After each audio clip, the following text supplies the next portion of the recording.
So hello, what's up mga ka-J-Vlog? Welcome ulit sa panibagong video, and for today's video, bibigyan ko kayo ng 5 reason why you should purchase itong bagong labas na Tecno Spark Go 2. So tara mga ka-J-Vlog, check natin.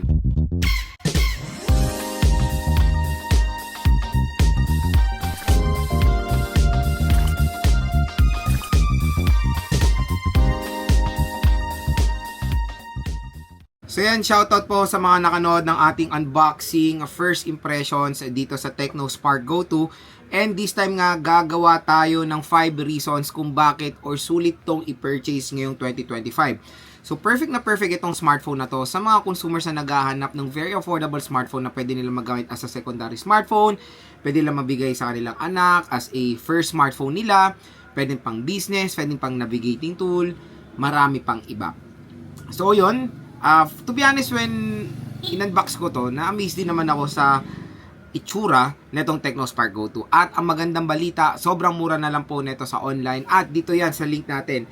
Pag clinic nyo tong view products natin dyan, mariredirect kayo sa mura at bagsak presyo na Tecno Spark Go 2. At ang maganda, July 22 po ngayon hanggang July 24, meron po kayong free voucher sa YouTube. Basta dito nyo i-click sa link ko, magkakaroon kayo ng special voucher pag chine-out nyo tong Tecno Spark Go 2. Baka makuha nyo na lang ng 2 plus ang 3GB, 128GB of internal storage na tong device na to. Pero, ang tanong mga ka-J-Vlog, magkano nga muna ba ang SRP neto? Ang SRP niya, 3GB64 is 3299. Tapos yung 3GB 128 is 3599. Kung mapapansin nyo, few hundred of pesos lang ang kanilang price difference. Kaya for me, matik, ang mabilis ma-sold out dyan is yung 120GB, yung 64GB. I don't know, siguro magiging last option na lang or last resort. Kasi few hundred of pesos lang ang kanilang price difference. So again, ang kunin nyo 3GB 128, pag clinic nyo yung special voucher natin, siguro makaka-discount kayo ng 800 pesos. Malaking bagay na rin yan, of course. So makukuha nyo na lang ng 2 plus etong Tecno Spark Go 2. So ayan mga ka-J-Vlog, ang first reason natin why you should buy this device is of course display. So again, when it comes sa budget segment, kasi bibihira lang yung merong punch hole. Karamihan din na nakikita natin when it comes sa budget segment na 3,000, 4,000, and lalaki ng notch display.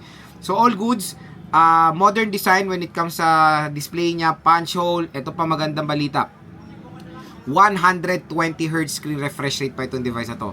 Compared dun sa Tecno Spark Go 1S na sobrang nakaka-disappoint yung device na yun. Buti na lang, binalik nila yung 120Hz screen refresh rate dito sa Tecno Spark Go 2 na nakikita naman na natin yan originally doon sa Tecno Spark Go 1. I don't know bakit nila dinowngrade yung Tecno Spark Go 1S tapos few hundred of pesos lang naman ang price difference.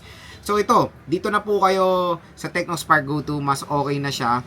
Better display compare of course sa Tecno Spark Go 1S.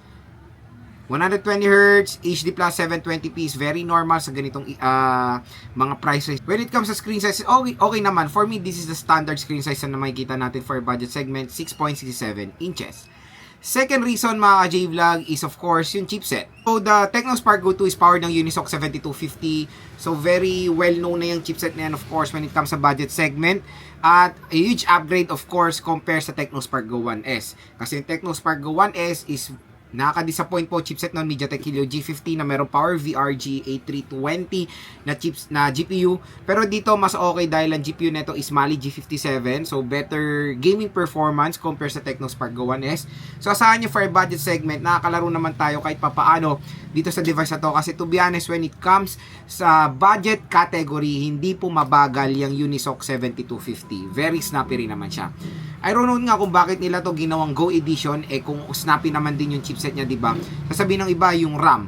Hindi rin sa RAM kasi usually pag Go Edition, nagbe-base sila doon sa performance or yung utak mismo ng smartphone. So, meron nga ako nakitang Go Edition na 4GB of RAM. Meron naman ako nakitang 3GB of RAM na full Android, diba? So, again, nasa chipset po yan. Pero I don't know bakit pa nila to ginawang Go Edition na yun yung which is nakaka-disappoint lang. Kasi syempre, Go nga, diba? So, siguro talagang diga na nila yung pangalan na Go, kaya ginawa nilang Android Go Edition. Pero again, kahit na mga full application, no worries, kayang-kaya naman itong Tecno Spark Go 2. Third reason mga J-Vlog of course sa design, kung naghanap kayo ng iPhone 16 lookalike, ito na po ang sagot nyo. Sobrang kamukha nito yung iPhone 16. Meron yung iPhone 16 ko dito. I don't know, nasa na ba? Wala, nasa sala. Pero sobrang kamukha niya, very identical when it comes sa camera module. And again, single camera lang po ito. Ito po I think is IR blaster po ito. Ayan.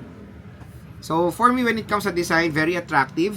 Parang pinaghalo siyang Pro Max at base model ng 16 series kasi when it comes sa color, para siyang natural titanium tapos itsura ng iPhone 16. Kaya matik, pag yung mga consumers na hindi aware kung ano ang talagang itsura ng iPhone 16, pag ginamit nyo to outdoor, matik makakuha to ng attention ng mga ibang consumers. Very eye-catching siya kasi mukha nga siyang iPhone 16. So, when it comes sa design, for me, all goods na all goods or maganda siya.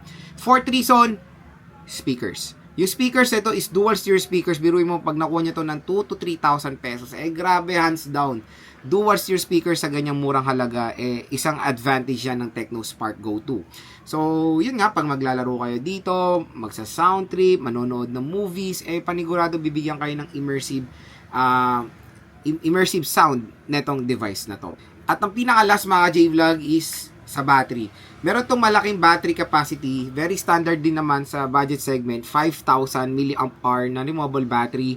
At yun, 15 watt fast charging rate. When it comes sa kanyang presyo rin, hindi na ako magreklamo sa 15 watts kasi yan na rin yung pinaka-minimum na pwede natin makuha for its price tag na 15 watt fast charging rate. Kaya yung 5,000 mAh siguro within 1 hour, full charge yun na yung device na to. So yun, makunat din yung battery niya. Maganda rin siyang i-recommend sa mga motor taxi riders natin as a navigating tool kasi karamihan ng mga motor taxi riders natin naghahanap ng mga makukunat na battery. Syempre kailangan nila yan pang araw-araw, kumbaga ito talaga yung daily companion nila, smartphone. So yun, when it comes sa battery, mapoprovide naman yan ng Tecno Spark Go 2. Ito mga J-Vlog, isisingit ko lang na nagustuhan ko pa dito, IP64 water and dust resistant din ito. Biruin mo 2 to 3,000 pesos, meron siyang water protection. Again, i-clear na naman natin ng water protection. Ito po ay IP64. Ang IP64 po, pwede lang po ito matalsikan or with certain kind of pressure na tubig. Hindi po siya pwedeng malublob sa tubig. Ang pwede lang po malublob na sa tubig is meron pong mga water resistant Marami rin ako nakikita sa comment section. Hindi naman yan waterproof, water resistant lang yan, ba't mo nilulublob? Meron pong mga water resistant na pwede pong malublob sa tubig. IP67, IP68, IP69, ayan po yung mga pwede nating masubmerge sa tubig with certain deep and certain time lang. Ito po, IP64, tulad nga na sinabi ko, maganda itong i-recommend sa mga motor taxi riders natin kasi kahit umuulan, matalsikan siya ng tubig, hindi po siya masisira dahil meron po siyang mataas sa protection for its price tag na IP64 water and dust resistant. So yun mga ka-J-Vlog, ang ating 5 reasons why you should purchase the Tecno Spark Go 2. Napaka-solid, very affordable, pero let's hope na magkaroon siya ng variant na 4GB 128 or 4GB 256 kasi yun lang yung nakakalungkot na part dito sa device na to. Wala po silang ino-offer 4GB of RAM. Ang pinakamataas talaga is 3GB of RAM at 128GB of internal storage. Pero all goods naman na meron silang 128 na ino-offer at 3GB of RAM. Let's see sa game test natin kung possible pa ba or pwede pa siya makapag-games sa 3GB of RAM na mo-offer nito. Again, may nagsasabi na naman, bakit sa box nakalagay 6GB, nakalagay 8GB. Again, parati ko sinasabi sa inyo, wag niyo pong i-consider ang extended RAM. Extended RAM parang ano lang yan, konting tulong lang yan. Parang parati yung titignan when buying a smartphone is yung physical RAM or yung mismong hardware na nilalagay po sa device. So again mga ka-J-Vlog, kung interested kayo dito, wag na kayo magdalawang isip pa. Napakamura lang po nito sa online dito sa ating View Products. I-click nyo na lang yan. Hanggang sale pa, i-click nyo na po yan para makakuha kayo ng below SRP na Tecno Spark Go 2.